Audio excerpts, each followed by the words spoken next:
Wow. Let's bring in Florida GOP Senator Rick Scott. Now, he's a member of the Senate Armed Services Committee and Senate Homeland Security Committee. A lot to talk to you about this morning, Senator, but let's just get your reaction to the breaking news of the morning. That's terrible. I mean, my heart goes out to the family of the individual that was killed, and I hope the other individual has a full recovery. But, I mean, Putin is just an absolute murderous thug. I mean, just listen, we all have to wake up to this is a dangerous world. We have horrible people that want to harm innocent civilians and take away democracy, whether it's Putin in Russia or Xi in China or the Ayatollah in Iran. I mean, we've got to really think about how do we, take care of people. I mean, I'm glad that we finally did the aid on Thursday. I don't know why it took so long to get the aid done. I don't know why it had to be tied to a ridiculous spending bill. I wish that we had a president that understood you basically have to do everything. Don't take anything off the table. Don't tell your enemy what you're going to do. Every day, wake up and spend your whole day saying, what else could we do to help the Ukrainian people? I pray for them. I pray that Putin ends up in prison along with everybody that's helped him for a long time. But in the meantime, we have got to get going here and help doing everything we can to help Ukraine. Get the planes. I don't know why in the world those Polish planes are not there. It just makes you mad this stuff's not happening.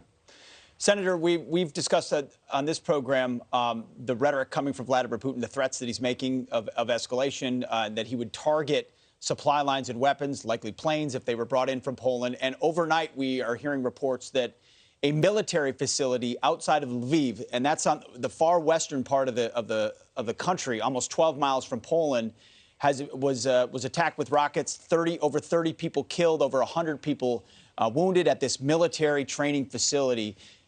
Putin seems to be moving west, and maybe he's targeting the supply lines. Maybe he's targeting, airfields, as we covered yesterday. There's airfields in the west he's targeting.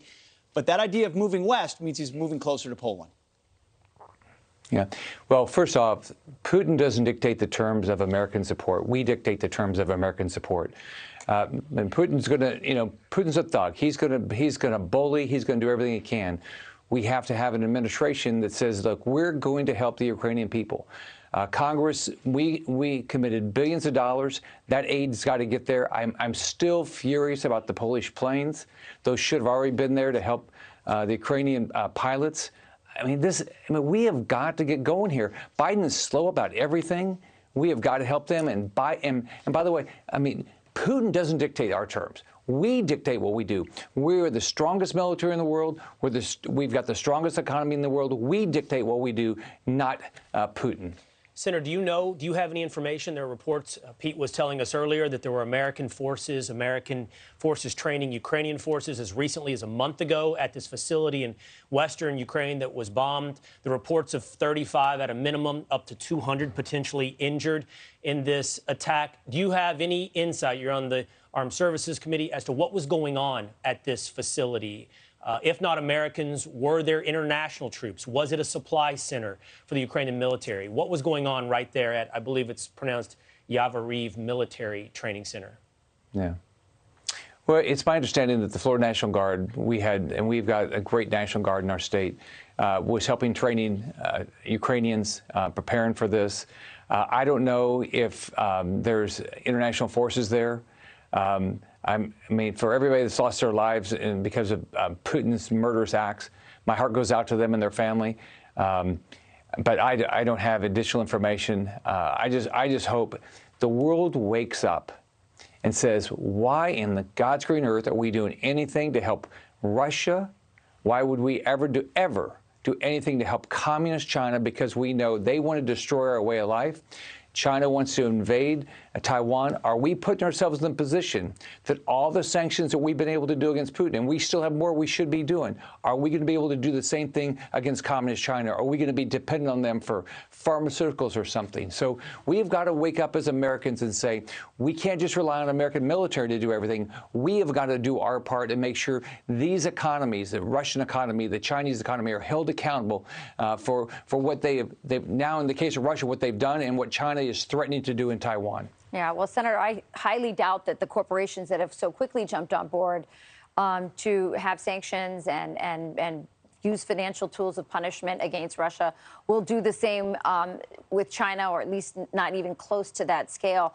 I want to move to another topic with you, which is, as you know, the reports that Iran fired 12 ballistic rockets near the U.S. consulate in Iraq. And this is, of course, happening in the midst of the Biden administration negotiating with Iran to get more oil from them and using Russia as our surrogate in this negotiation.